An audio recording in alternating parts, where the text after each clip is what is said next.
Hi, this is Melissa. I am the president of the Columbia Alumni Association here in Hong Kong. And tonight we're very honored to have, as part of our Morningside Salon session and investing in healthcare sector topic. Tonight is actually the first time that we, Columbia, are partnering with HKUST to bring these very thought-provoking investment thesis to the Columbia alumni students, as well as the HKUST alumni and students community. And we're very honored to have Nisa Leung speak to us. Nisa is the managing partner at Qiming Venture Partners. It is one of the leading healthcare investors in China and has a portfolio of about 430 companies. The reason why we picked healthcare is really with a CAGR of 12%, with an aging population, not only in China, but also around the world. We just want to get Nisa's perspective on, what are the drivers in the sector, where do we see the healthcare industry going? And Nisa comes with a wealth of experience in this particular sector. She sits on, I think, at least a dozen boards in the healthcare industry. She interestingly has also received a number of accolades, one as part of the Forbes Global 100 VC Midas list for 4 years in a row, starting in 2019 and through this year. And she was also voted as one of the best women VC in Forbes China. Nisa has graduated from Stanford with an MBA and did her undergrad at Cornell. And I think tonight we also have some Cornell alumni and students participating in the session. And tonight the session will be moderated by Helen CHEN. Helen is the head of the External and Alumni Relations at HKUST Business School. But in addition to being with HKUST, Helen is actually an alumni of Columbia and graduated from the Barnard and SIPA School, and has been actively involved in the alumni activities for Columbia for the past, I think, for about 30 years. So we're very honored to have Helen here tonight, just giving all her enthusiasm for the community. And so with that, I'm going to turn this over to Helen to start the discussions for tonight. Thank you very much, Melissa, for the very kind introductions. Hi, I'm Helen CHEN, and it's my great honor to interview my dear friend Nisa Leung, who has been making splash in the healthcare investments. And I just wanted to start off a question. Now we all have been experiencing the COVID. This is the COVID era. So maybe if we can start off with your observations toward the development of healthcare industry during this COVID era. Perhaps you can also give us some examples of some of the emerging trends that you observe to start us off our discussion tonight. Thank you, Lisa. Thanks, Helen. Thanks so much for the invitation. I think, first of all, I must say that, when Helen asked me and Melissa, I said, absolutely, I cannot turn down, such a great opportunity to have a chit chat with a very good friend, longtime friend. So thank you for inviting me, and thank you, Columbia, Alumni Association, and UST, and then also my alma mater, Cornell, for getting this all put together. So first of all, I understand that tonight there are quite a few folks in the industry who are in the audience. So and then also many students. So I'll try my best to answer the questions, but I think there are a lot of people who are very knowledgeable as well. So anyway, I'll try my best. So yes, we have, as Helen mentioned, we've invested in about 460, 70 companies now so far, of which about half are in TMT and half are in healthcare. So in healthcare, we've invested in about 170 companies, and over 60% of our investments are in first money in is seed or Series A. And so essentially we invest when there are a couple of people, 1, 2, 3 people, and about 90 of them have grown to be subsector leaders in China. So I think, you know, it's really interesting, and it's very exciting to have worked with so many phenomenal entrepreneurs through the years. And in fact, you know, during COVID, it was really, you know, in the last 2 years, it's been very, very memorable because I think a lot of our healthcare entrepreneurs stepped up to help out. And I think, you know, this spans across many, many subsectors, including vaccines, including diagnostic devices, services, and so forth. So on vaccine, you know, one of my early investment, CanSino, which primarily focused on, you know, children vaccines when I invested in them. And they've also developed an Ebola vaccine, but because they have a technology platform, they were able to go straight in and develop a COVID vaccine. So they were in Wuhan doing the clinical trial with, you know, with PLA and, you know, quite a few others. So, and now they've actually come out with a inhalation formulation, which they've just finished a phase 2 clinical, which is very, very exciting. And on the device side as well, you know, we have quite a few. One of our companies is one of the largest ventilator companies in China. So, you know, during that time, I also fielded a lot of emails and LinkedIn messages from all over the world wanting to buy ventilators. If you remember, that was the time. And in fact, you know, I also connected then New York Governor Cuomo's office with the company when at the time when New York was really suffering. And you know, also on the healthcare services side, you know, we have companies that like CHEN Medical Labs. They were the key diagnostic lab for the 2 Wuhan hospitals. And so, you know, when Wuhan closed the city that day, the COO was actually outside and saying that he is ready to charge in together with the team to help build out the diagnostic lab. But they had to wait for 2 days when they would allow the medical professionals to go in. But, you know, at the time, they didn't have enough PPE. So he asked for help from the board. And so immediately, you know, I set up a WeChat group with probably about 30 of our CEOs, all looking for PPE for him and his team. So it's really great to see, you know, including the CEO of WeDoctor, including the CEO of EonMed, Miaoshou, Shulan, you know, and so on and so forth. So many, many very incredible entrepreneurs. And of course, you know, we also used quite a few of our companies also used technology to help out as well, including InfraVision, which is one of the leading AI imaging company in China. And because at the time, especially with Delta, you know, if you're tested positive, they still need to do a CT scan to see if it's upper or, you know, lower respiratory issues. And so, you know, but there weren't enough radiologists to actually scan through. So what they did was use the AI technology. They were very, very quickly went into over 300 hospitals and scanned. Instead of 2 minutes a scan, or, you know, it takes a radiologist about 2 minutes to look through the CT scan to see, you know, what's out there. With AI, they were able to do it within 2 seconds for each scan, so which is phenomenal.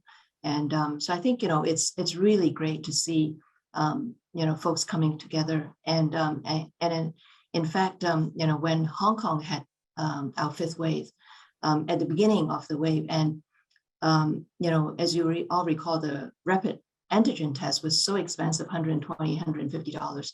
So Helen and I and a bunch of friends, you know, and we recruited a bunch of our colleagues from Qiming to call all the top rapid antigen test companies, basically to have them sell directly to the Hong Kong retail stores. And we've lined up Sasa and many others to basically Sasa and Eon and you know, Huaren and TVB, C-Store, and many other, Manning, 7-Eleven, to all sell at under $15 if the factory can sell them directly to them at $6 Hong Kong. So we're able to help drive down the prices quickly. And I think it's really great to see how the healthcare entrepreneurs always step up to the plate to help out when things are tough. So it's great to be in this sector, I must say. Yes, indeed. I have to attest to that, you know, as your friend, and it's a great honor that we can join you to help you, because you have so many different reach to different sectors, and your heart to really help people to access to affordable rapid antigen tests really is impressive, and it's our big honor to know that you have disrupted the market. You have disrupted the market. So anyway, just a bit on the technology, health tech, because I remember in your articulation just now, Lisa, when you talk about all these different things that had happened during the COVID time, technology played a very, very important role. Perhaps you can expand a little bit more about how you see technology can really enhance the healthcare industries in terms of the impact to the society. Yeah, so I think it's really interesting because we have a very strong TMT practice, and we invest in a lot of AI, robotic, semi, SaaS, and so forth. So we're able to access or do very thorough due diligence between the healthcare team and TMT together on lots of different health tech. And I must say that 4 or 5 years ago, we looked at a lot of health tech companies or internet healthcare companies, and we shot down most of them because, and actually a lot of them have had a very hard time surviving. And I think at the time, there are a lot of people trying to copy what's happening in the US, but the US, FDA, the regulations are very different than compared to China. So we have to, if we were to invest in this sector, we have to be investing in companies that would be more suitable for the Chinese, market. So we have invested in over 20 health tech companies since then, and it's primarily driven by the healthcare team, because I think there's so much regulation when it comes to healthcare sector. So we have invested in companies, as I mentioned, WeDoctor, which is one of the leading internet hospital chain, and among other things in China. We've also invested in Miaoshou, that does a lot of online marketing, online and offline, because at the time, a few years ago, Chinese government basically said they don't want, they want to see more drug dispersed outside of the hospital. So quickly, Miaoshou was able to develop an online distribution as well as offline, having drugstores right next to these hospitals so that they can sell the drugs for them. There are also companies, we've also invested in quite a couple of AI imaging companies, including InfoVision and Shuquan. One is focused on more lung, one is focused more on cardiovascular. We were also, the earliest investor in AI drug discovery out of China. So with the investment in Schrödinger, which is a leading company in CAD drug design, based out of New York. And this was a company that was 30-year seeded for 30 years by Bill Gates' family, and then also D.E. Shaw. And so we went in the round when they first needed institutional investment. And since then, we've also made a few investments in AI drug discovery, including one in Hong Kong, in silico, which is doing really well. So we have invested in lots of different, and in fact, some of the communities is also very interesting. One of our companies is the largest online community for Alzheimer and Parkinson patients. So as a result, some of the drug companies are working with them to develop or identify patients online, including Sanofi and a few others with this particular company. So we're seeing lots of really, really interesting practice and areas that would be of interest. So, but it's definitely a very new area, and we're constantly thinking, what is a good way to think about technology? Now, of course, we've also invested in a digital therapy company, which uses online methodology to monitor patients for sleep disorder. So certain areas, when there's still no drug available, we would look for opportunities to see how we can actually have a more innovative approach. Yes, Definitely. I think the technology and health, the crossover is going to really thrive, as we progress. I just wanted to say that, because there's so many different examples that you have just cited. So the fundamental really has to do with research and development, the research foundation. Perhaps you can comment on the research and R&D scene that you have observed and what sort of situation they are in, and how we can propel the growth of the industry. Yeah, I think, this is, it's interesting because when we first started in 2006, in fact, one of the first companies that we invested at that time, there was a very famous CRO called WuXi Pharmatech that just went public. So we weren't able to invest in them, but at the time we're thinking, okay, should we be investing in the number 2 or number 3 after WuXi, or should we, and which would namely be, Sandia, Pharmaron, which have done really well, and CHEN Pharma, which, the first and the third one have not really done so well. So, or should we be investing in, the leader in certain subsectors, which we did. So we invested in TigerMed, and we were the only venture investor in TigerMed, which is at the time a very, very tiny company, and they are specialized in clinical CRO. And I think our valuation when we went in was 30 million post valuation. The company is now, they're dual listed in A+H. I think they're over 15 billion. So, so it's really amazing how the CRO sector has grown. But, since then, we've also been investing in other CO type companies. We've invested in another clinical CRO called DMed, which is phenomenal. It's started by Dr. Tan Ningshe, and he used to be the founding chair of Pfizer R&D in China. So he built the Pfizer R&D practice in R&D team from 1 person to over 1,000 scientists in Zhangjiang. And 10 years of that later, he decided that he wants to set up a clinical CRO to help take China drug discovery and development practice to the next global standard. So, so we felt that this makes a lot of sense. That was probably about 7, 8 years ago. And at the time when everybody's already done and, they said, okay, all the CROs are so big, you can't really invest in another one.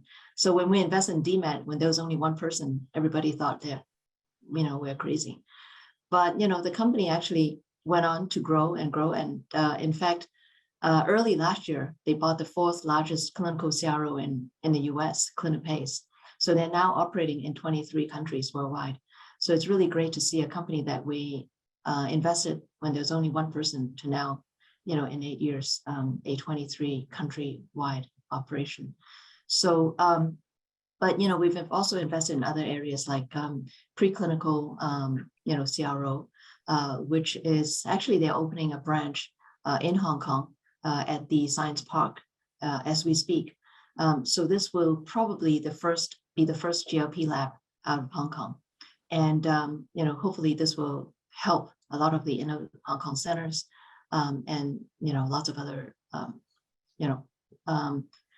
professors who are thinking of starting companies and whatnot. But we've also invested in companies in CDMO, which is similar to helping, biotech companies manufacture the drugs and so forth. So there are lots of opportunities in this. And because of the growth of the CROs and the CDMOs and so forth, they allow a lot of the biotech companies to stay lean and mean, and so that they don't need to recruit a big team to help them do clinical development in-house. So this is actually very, very helpful, for the China sector as a whole. Yes, I think this is something really, really exciting.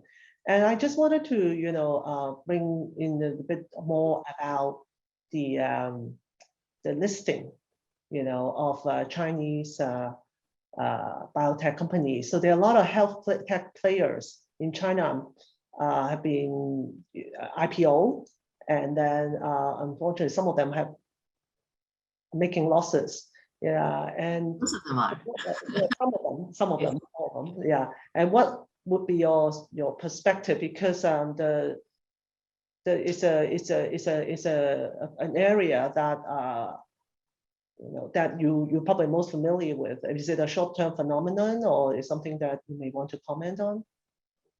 Yeah, so it's been really interesting. I think when we invested in Xylab and CanSino and so forth, we expect the exit will be 10 years from the time when we invest.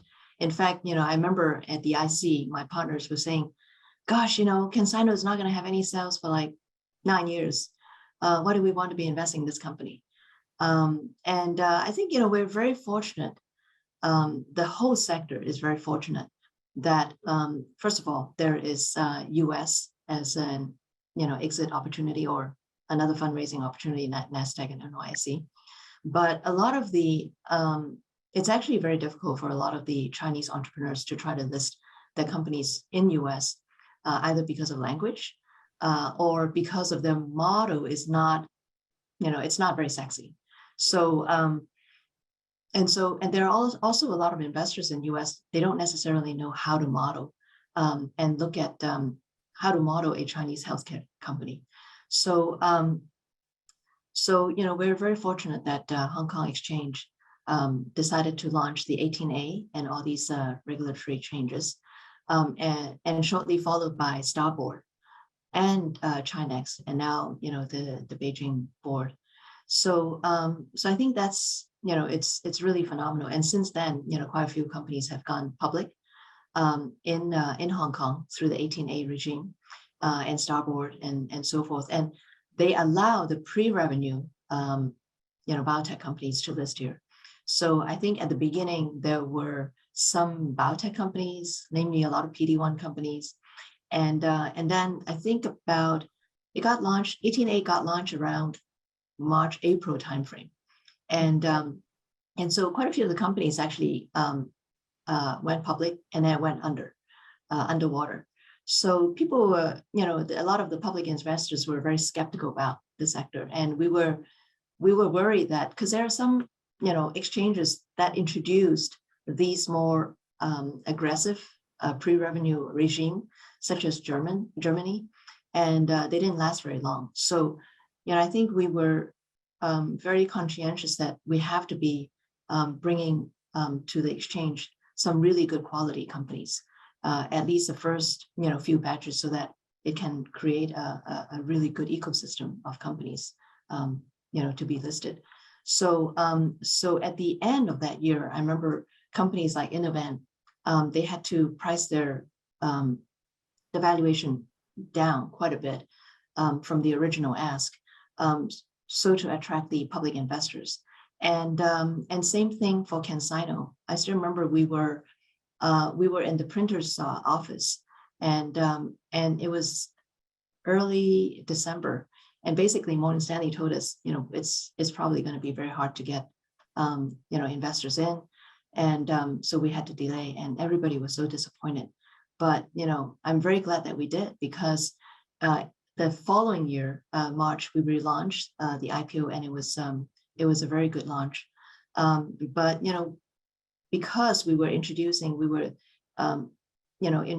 a vaccine company, and I don't know if you remember, that was a time about half a year earlier, there was a big Changchun incident where this particular vaccine company had some really bad quality issues.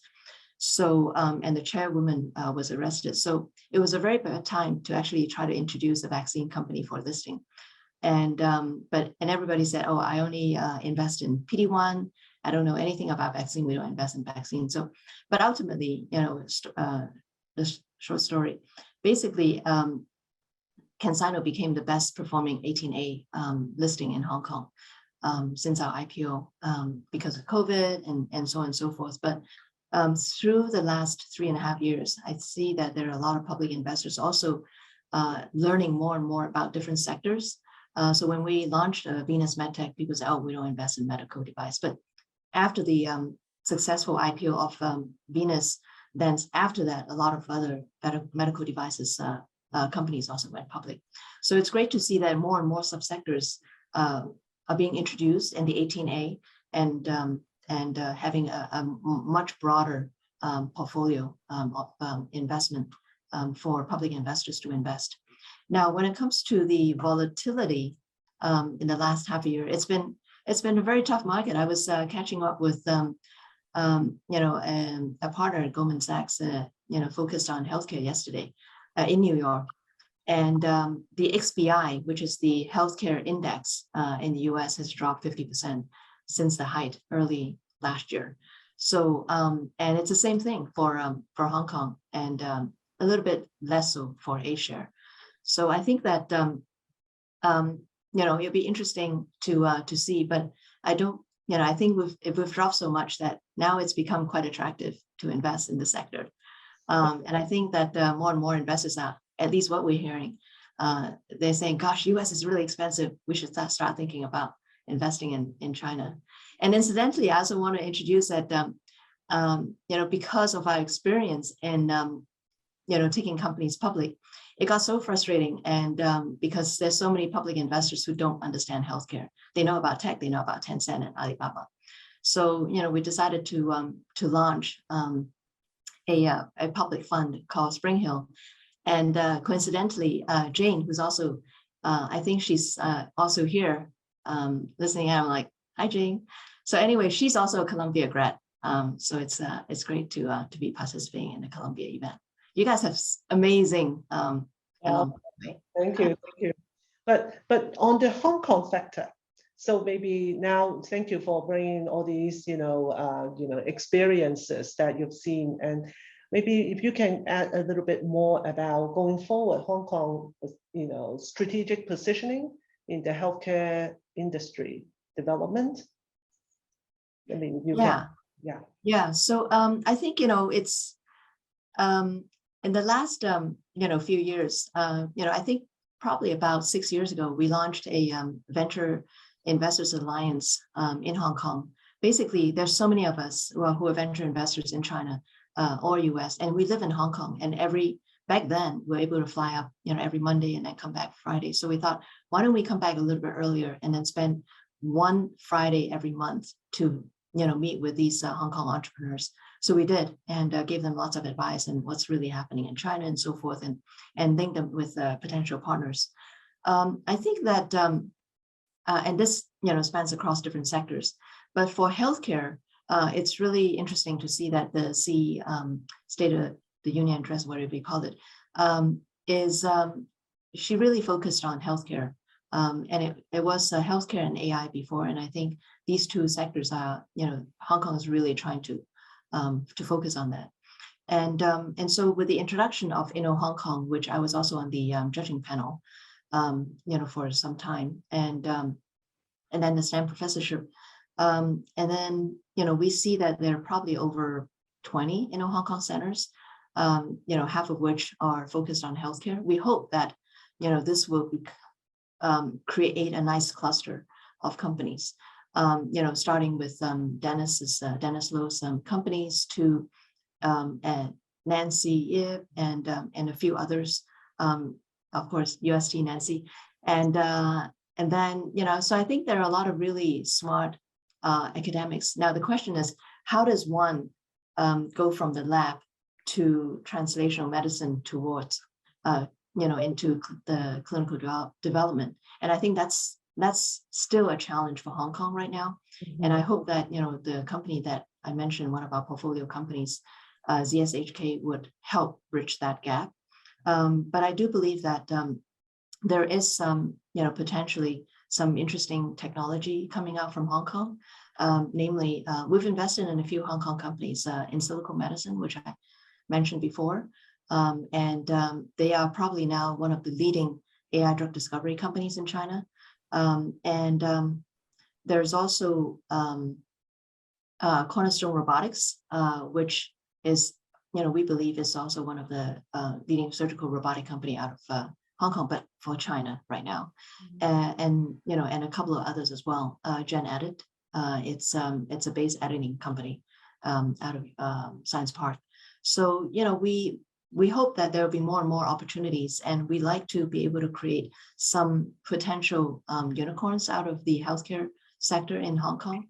And I really encourage more young people in Hong Kong to go into healthcare and health tech and biotech, because I must say that having been in the field for so long, and I used to work at SoftBank in Silicon Valley. So I've been exposed to TMT for quite a bit as well. But I must say that people who go into healthcare, they never leave that sector because it feels so good. Not only are you making money, but you're actually doing a lot of good for the humanity. Whereas TMT, they move out and do other things like fintech and crypto. So I think I would totally encourage young people to join the healthcare sector.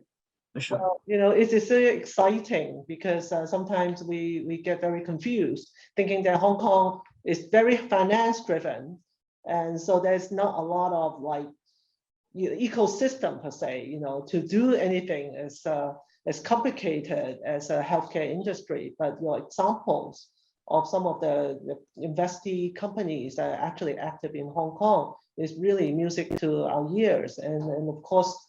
Your point just now to say that, well, you're doing a lot of good to the society, that also is a very strong encouragement. In fact, we collected some questions before our session today from students to say that, how do we get into the industry?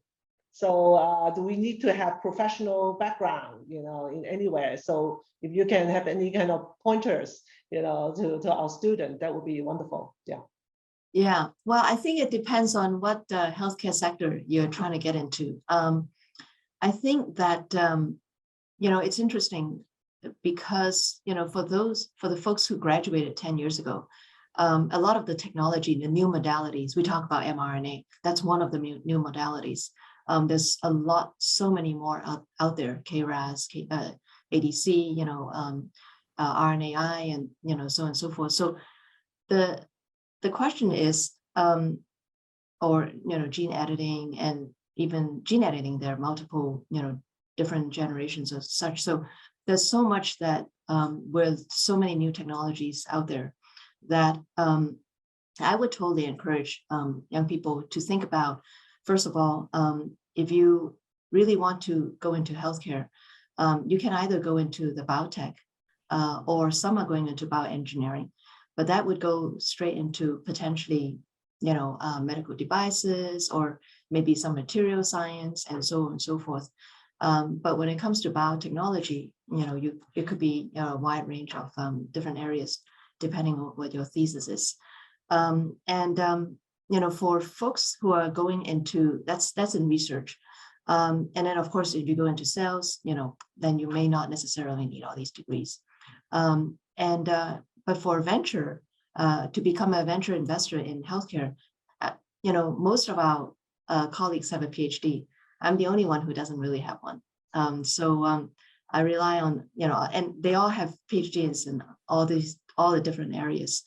But what's really exciting is within our team, we have folks who are very knowledgeable about IBD, very knowledgeable about, different sectors of healthcare, of biotech, different sector of the healthcare services, devices, and so forth. So, and we'll all be brainstorming and see, what are the really interesting areas.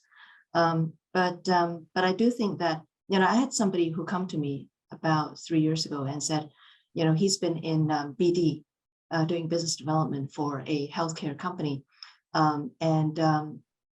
And so, what would be his next career move? And I said, well, but he doesn't have a healthcare background. He only joined a healthcare sort of device company for 2 years. And so, it may be a little bit hard for him to go into a biotechnology company to become a BD person, just because I think it's very hard to go from a device company and have the breadth and the knowledge to be in a biotech company. So I think that it would be really helpful for students to potentially go into, if you're interested in that sector, try to do a summer intern for a company, try to work at a lab for a professor to see if this is an area of interest to you, or even go into China, well, when the border opens up, and do a summer intern there. I think that would be really interesting as well. So there are actually lots and lots of new technology platform. And I think given the Inno Hong Kong Center, there are actually many internship opportunities in Hong Kong. So I would totally encourage that. Wow, that's really exciting. So as Melissa mentioned at the beginning, Nisa, you have received many accolades for your investments in the industry. So what is your Midas touch? How do you review companies? Any secret you can share with us? Well, I don't know, it's all luck. But as I mentioned, we invest 70% of our first money in a seed when they're or first Series A. So when there are only a couple of folks. And I must say that 98% of the companies that we invest, or any of our peers invest, they never stick to the business plans. They always underperform. So, or they change their business model, or they change their the products that they focus on. So, so I think that, and a lot of the companies have actually almost failed. Most of the companies had different opportunities where they're on the fringe of failing. So, how do we stick to it? How do we, stick with the company? And I want to give an example. CHEN Medical Labs that I mentioned about, where, they're the key diagnostic lab for the 2 Wuhan hospitals. So, so before that, I invested in the company about 7 some years ago, because I knew the founder, Dr. Guo, for many years, and he was the founding CEO of Adicom, which is the 2nd largest clinical diagnostic lab chain back then in China. So when he started the company, I invested in it. But unfortunately, 4 years into the company, when it was still very tiny, he suddenly passed away with cancer when he was going through treatment at MD Anderson, and it was just too potent for him. It came to a surprise to all of us. And in fact, I remember the week after at the IC, my partners asked me, should we just write it off? Or should we just sell the company? Because the founder's, gone. And so, I said, why don't I go and talk to the team? And the COO back then, and then all those CBO, both came to start the company with him from Adicom. So, I said, why don't we give the team 3 weeks to mourn, and then I would go into Hangzhou to meet with them. So I met with them, just the 3 of us and our associate, and basically I asked them, right off the bat, so do you guys want to stick with it, or you want to sell? And we are the largest. We own about 25% of the company, and then they thought for a bit, and they said, we want to stick to it. We want to live the dream of Dr. Guo, and we want to really perform and become, one of the leading clinical diagnostic lab chain in Hong Kong, in China. So I said, okay, we support you.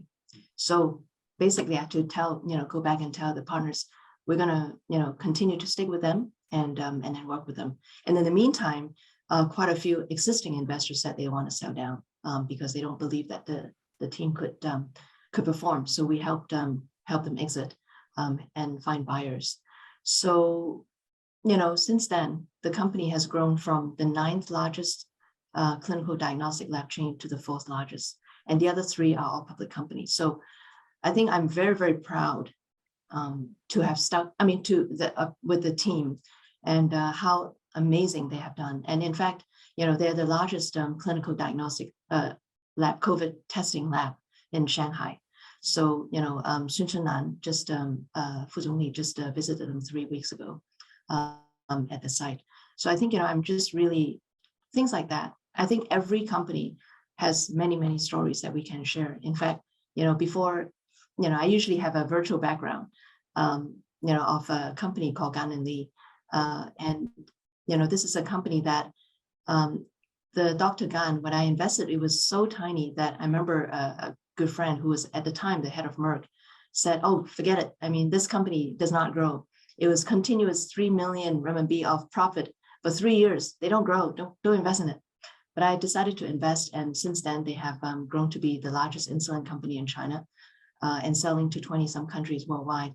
But he also built a phenomenal campus. Next time when we're in Beijing, let's all go together in Tongzhou, which is where the Beijing municipal government is. And he's planted 100,000 trees on that campus, and with over 10 buildings. I mean, Cupertino, Apple headquarters had planted 30,000 trees. This one's 100,000 trees. So it's beautiful. And when he hosted our investors last year, about 200 investors for lunch at the campus, and he gave a speech. He said that, you know, the hardship that Qiming, myself, and he went through together, and how we helped them, he could write a book to talk about it. So it's really exciting. It's really amazing to have gone through so many, you know, stories and experiences with our entrepreneurs, and each one is a great learning experience for us. Yeah. Well, talking about book, Nisa, I think before we started our session today, Nisa said that she welcomes questions and she will pick the toughest question that she thinks from the floor, and then she will give her autograph book to that person who asked the toughest question. So, but really amazing. So you know, try. So Helen, you decide on which is the toughest question, okay? You'll be the judge.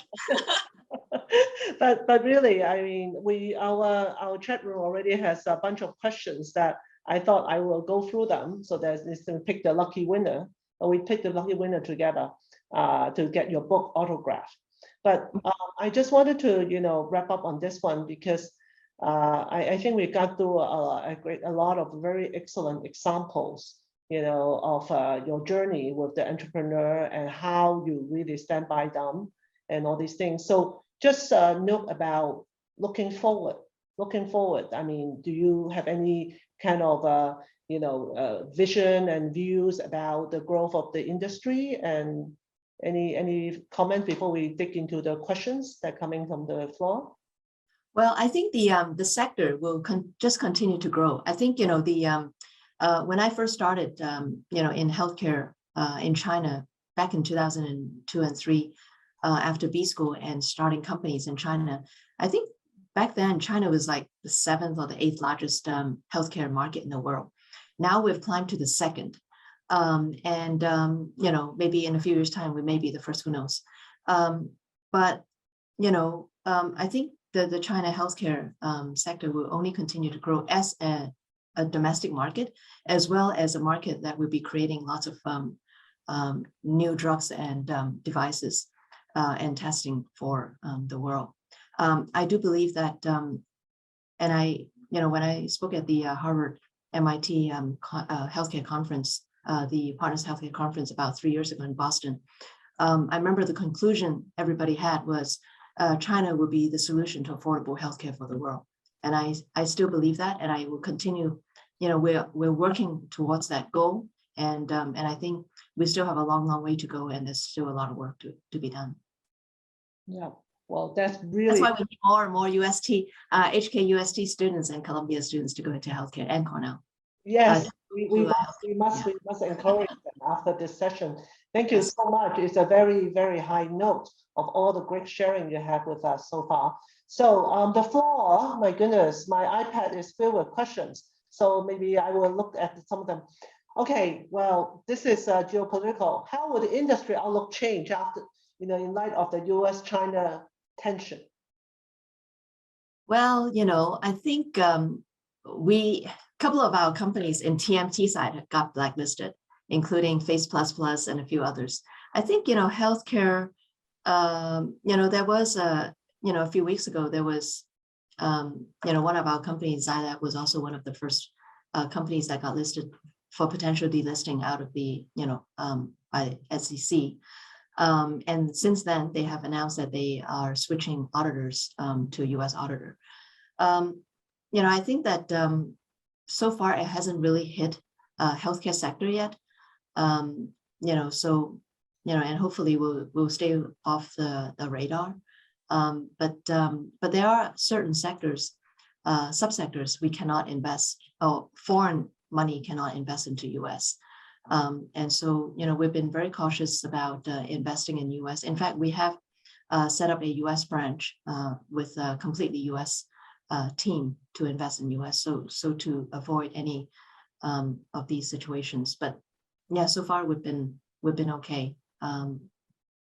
I think TMT is probably more hit by this. Yeah. Okay, great. So given there are lots of 18A listed biotech companies are suffering on the public market, how much is mainland regulation expected to impact business fundamentals, or do you think the market is overreacting? Well, I think that that we need Jane to answer. No, let me try this. So I think there are a few reasons. I mean, one thing lead to another. And I think there were so many different factors that came about: macro, the Ukraine war, and then of course, China regulations on all these different subsectors. And of course, people worry about the pricing pressure for Chinese drugs and so forth. And now more and more Chinese healthcare companies are saying that not only are they targeting the Chinese market, but they're also going global. Now, most of our companies that have products, they are, at the time when we invested, we already knew that one of the biggest market is international. So, we're not talking about this as a new concept. So, so I think there's quite a bit of overselling right now in the market. There are a lot of really good, fundamentally very good companies. And in fact, the companies are progressing really well. And I told the entrepreneurs, just forget about, don't even look at the stock price. We've been through, I was studying at Stanford Business School, 99 to 2001.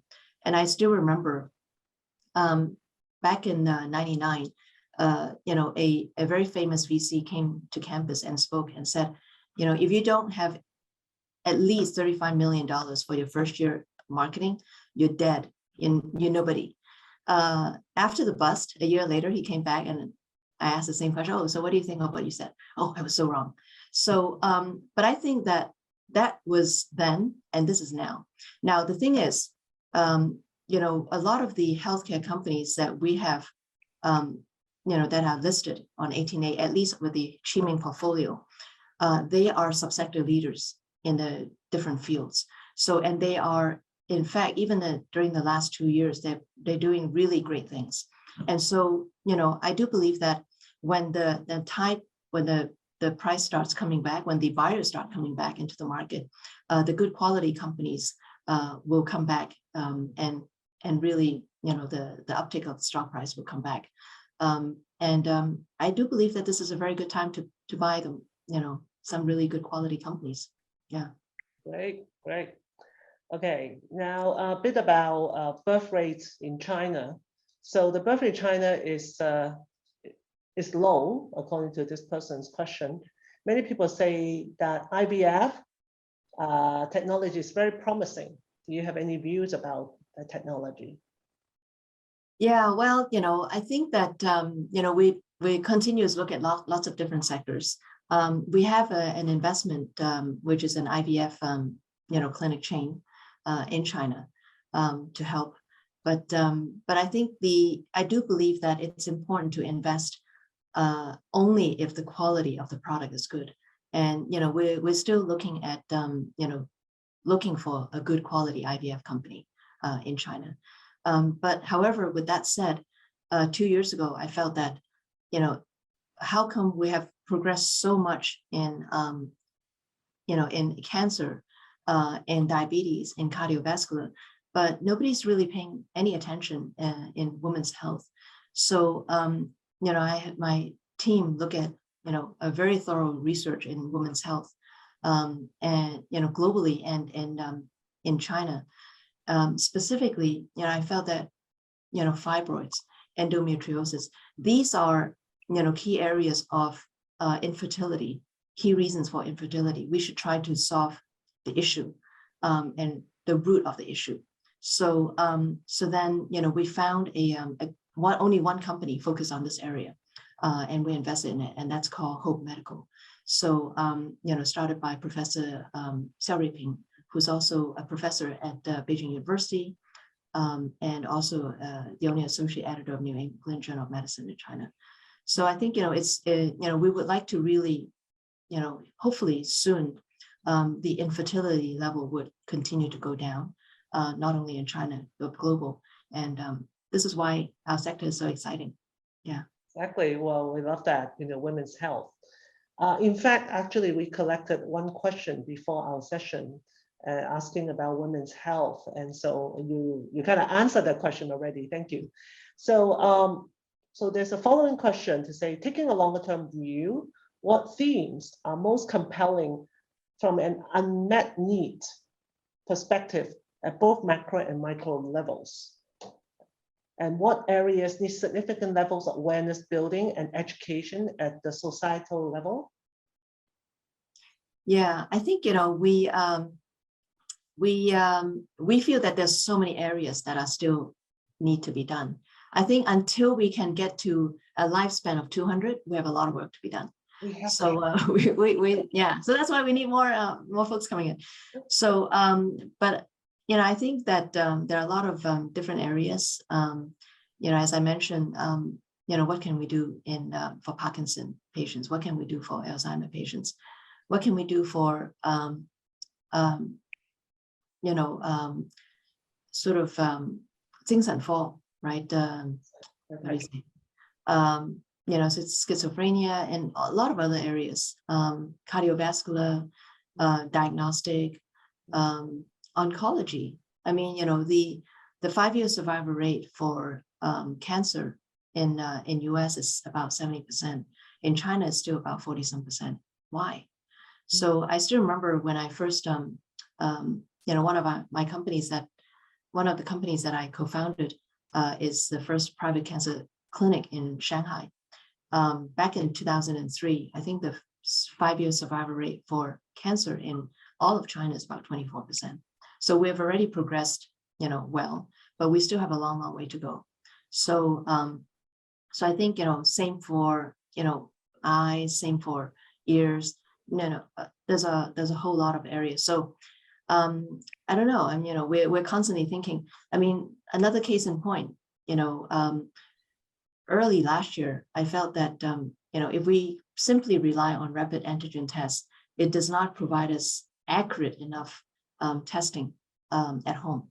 So because the accuracy is still, really up to 25, CT level 25 is 100%, but, beyond that, it's, it's questionable. So, we invested in a company that they just did a comparison with the qPCR test in Israel, 250 patients. It's 100% accurate, and it's a home test. So, and the cost is similar to an antigen test. I think, we should constantly be pushing ourselves in making good progress to better, what we want to do, better diagnostic and That's treatment. definitely music to our ears, because, we all need to take rapid antigen tests now. And so you have better technology that will be really wonderful. Waiting for that. Okay. So the next question. In terms of healthcare, are there ones that focus, say, complementary therapies and been able to scale successfully? Like, for example, traditional Chinese medicine, energy medicine, that will complement. Sorry, can you repeat that question? I couldn't understand. Healthcare, are there any complementary therapies such as TCM, energy medicine, that will be sort of good to complement with the so-called the traditional? Western medicine? Yeah, that's an interesting question. I believe a lot in Chinese medicine. And in fact, it's pretty amazing to see. And I believed it from day one that Chinese medicine can actually help treat a lot of the light COVID patients much better than even some of the Western medicines. So we have not seen a lot of really successful complementary so far in clinical, and nor have we invested in that much TCM, because I think it's quite hard to do clinical trial with TCM. But we're always thinking about how can we make it more scalable, especially when it comes to diagnosing, and then treating with TCM to different patients. So there's no solution yet, but I think there are some really top-notch TCM hospitals in China, and they have different therapies that would actually increase the immune system for patients while they're going through chemotherapy. So they do that, and we've seen that could be complementary, but I wish there could be more. So hopefully that would be going forward. That could be the growth area again. Yeah. All traditional Chinese medicine. So one question came in to say that would love to hear Nisa's view on whether healthcare sector in Southeast Asia is investable, and how will it look like in years to come, given Southeast Asia versus US China has been short of deep tech for a long time. Yeah, so this is interesting because I'm also on the APAC Business Council representing Hong Kong, and we talk to a lot of the Southeast Asian countries all the time to see how sharing of the technology that we develop and see how they can be deployed there. I think that it's a little bit harder to invest in Southeast Asia because every country has their own regulation, and the markets are not really big enough, are not as easy to scale compared to China. But we have seen quite a few of our Chinese companies expand into Southeast Asia to provide more affordable drugs and devices to them. But I was thinking about that the other day as well. There are some companies coming out from Singapore, but other than that, we haven't really seen that much in healthcare. Well, we are right on the dot to 8 p.m., but the list of questions still going. So I have to ask Nisa for permission to go through several more, because Sure. Okay. so many enthusiastic questions here. So let's go. Okay, so given the current macro backdrop, again about 18A market, how do you think this will impact companies who have previously raised Series A and Series B on lofty valuation and now are looking to raise a Series C? Quite a technical question. Yeah, it's interesting because the private valuation have come down for sure in China, but the private valuations have not come down in US at all, which is really interesting because US public has dropped significantly as well. And so I think this is actually a very good time to invest in China. In fact, we're seeing companies that are raising flat rounds from a year, same valuation as a year ago or more. They are not, I think, but there are quite a few companies who have raised money at a very high valuation. So, and I think it's difficult for some of these companies to raise at even a flat round. So, if that's the situation, they may actually have to have the existing investors put in some money, or a sort of an A+ or a B+ round at the flat round to help them. But yeah, I mean, this is a very good time to invest. But in the last 2 years, we've also seen a lot of general funds going into healthcare because of COVID, and many of them have left the market, and same for TMT funds. So, and I think, we've seen these waves through the last 15, 16 years, where all of a sudden a whole bunch of investors who are not familiar with healthcare invest in the sector. And then lo and behold, they realize, wow, it actually takes 8 to 10 years to develop a drug. So, it's a long time, and it's also very hard work from the entrepreneurs. So I think as a result, this time around, we also see quite a few investors basically are no longer looking at healthcare sector. So yeah, yeah. I see a number of questions about valuations and listing, all these things. So there's a question about R&D. From your experience, how can biotech startups survive, especially if R&D sometimes takes a long time to reach sales and revenue generating? They need to raise lots of money. Have good investors like us who can invest every round. Not on your door. Yeah, I'll go and listen to 18A. Yeah, I think it's not easy. I mean, this is real commitment, because this is not internet consumer internet where they can grow very fast with, and so forth. So they need to hire, and I think the last 2 years has been particularly difficult because when there's so many companies were able to raise so much money, there aren't enough talents. So a lot of the talents would jump ship, join other companies, with a quick step up, a small step up in their salary and package. So I think this is actually a good time for entrepreneurs to recruit, but it is very difficult to bring it all the way, especially in China when there's so much competition. Every time when you go into something that's very exciting, there might be a lot of competition, and when there's competition, the government say, okay, I'm going to take your prices down, price drop. So it's not easy. It's very difficult. Yeah. We have the questions about drug delivery platform is more opportunistic than therapeutic company. Question. As many kinds of therapeutic like the oncolytic viruses, mRNA vaccines. Sorry, I'm not very well versed with this if I pronounce it incorrectly. And therapeutics are encountering a bottleneck in their efficacy due to ineffective delivery. Do you think drug delivery platform is more opportunistic than therapeutic companies? That's the question. It could be. I think there could be opportunities. We have invested in drug delivery companies to help with these issues. So yes, I think there are opportunities in this sector, but it's also difficult to develop. So the team expertise is also very important. Yeah.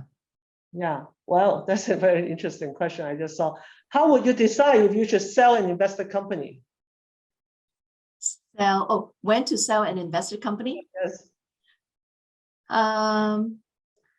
It's so funny because when you start, every company is like a little, like a boyfriend or a girlfriend. You stick with for so long. I mean, a lot of times it's like a long time relationship.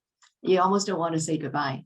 But anyway, I think, a lot of times we've had, in the last 26 months, we've had 31 IPOs, of which 26 of them were in healthcare. Mm-hmm. So a lot of times, and when we were the first investor in, and a lot of times we were also the largest investor into these companies. But I have also been stepping down from the boards before IPO or even after IPO. And it's usually sad to say goodbye, but I think, it's also very difficult when we have to sit on 10, 15 public boards. So usually we would sell down on companies after the IPO. And depending on whether or not we see a potential compounded return after IPO, we may continue to hold on the company or sell down a bit. So, we've been very fortunate to have held on to companies like Zai Lab. Zai is a company that I invested when there were only 2 people. And if we had, exited, and I think I invested at the company at 30 million post valuation. So at the IPO, it was $1 billion. But if we have sold at the IPO, it would be that return. But we also sold when the valuation was about 18 billion.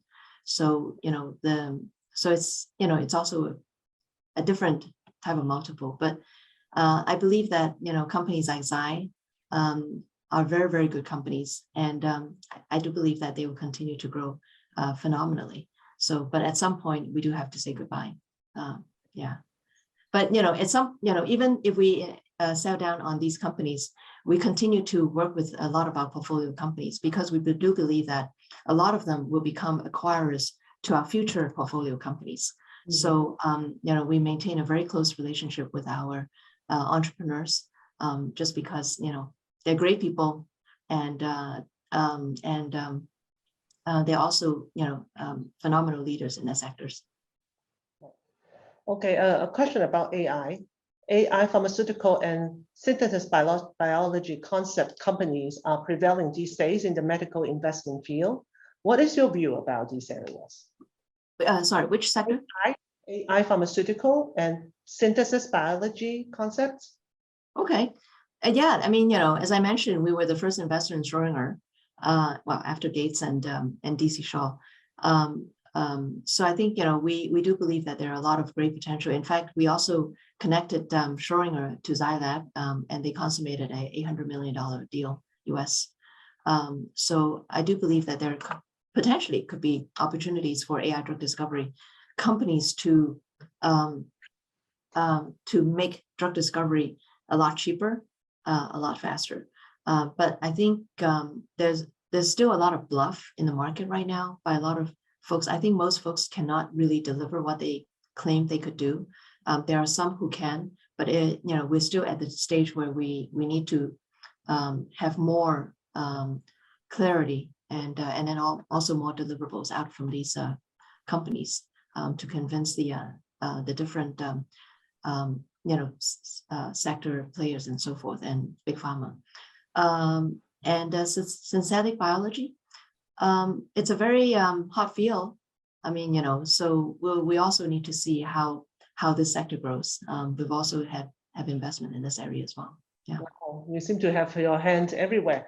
I think we are running out of time. My colleague just gave me a signal that I have to ask the last question. So I think, this question comes in. With the introduction of SPAC in Hong Kong, Singapore, and New York, and a tightened CSRC compliance on overseas listing, how do you think it will shake up the current pre-IPO investment landscape for Chinese biotech?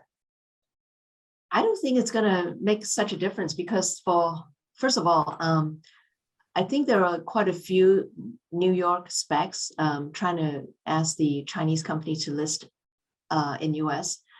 I mean, given the whole SEC delisting situation, I don't think that there are that many Chinese companies who are listed in the US. Okay. So then there's Singapore. I don't think a lot of Chinese biotech companies are looking to list in Singapore because previously there were some healthcare companies listed in Singapore and the liquidity was so-so. So then we have Hong Kong. Hong Kong SPAC actually requires, when you do the de-SPACing, to have the same IPO process and rigor as IPO. So then the question is, why would a good quality healthcare company want to de-SPAC into a SPAC? So no, I don't see any of our portfolio companies so far wanting to de-SPAC in Hong Kong yet, but who knows? We'll see. Well, I think this has been really, really enriching. And I have to say that even though I know Nisa since she was a very young girl, and she's still a very young girl, but I never know that she has such a wide range of knowledge. Yeah, so many areas. So I wanted to thank you. I learned so much from you today. So next time I have to work even harder so that I can have a proper conversation with Nisa. And I'm sure our very wide range of audiences, including students or the industry player, all enjoy your talk very much. And we are very happy that until now, we still have over nearly 150 participants online. I think our highest point would be nearly 200 participants. So you are a star. Well, I must say, I would, first of all, thank you, Helen. It's been great, moderated by you, and you're a very good moderator. You should continue to do that. And to the students here, Helen is a very good mentor. I think you guys should all look up and go and talk to her because she's a great. She knows a lot of people. She knows a lot of things. So she's also a good person. We all learn from you. So really, I think we all really enjoy our discussion today, and a very big moral boost for us, Hong Konger, to feel that we are more than just financial center. We have more, and I think students, especially after listening to Nisa, please feel free that the world is there for you to grab. So I really appreciate it. I want to give my round of applause to Nisa. Thank you for the wonderful sharing.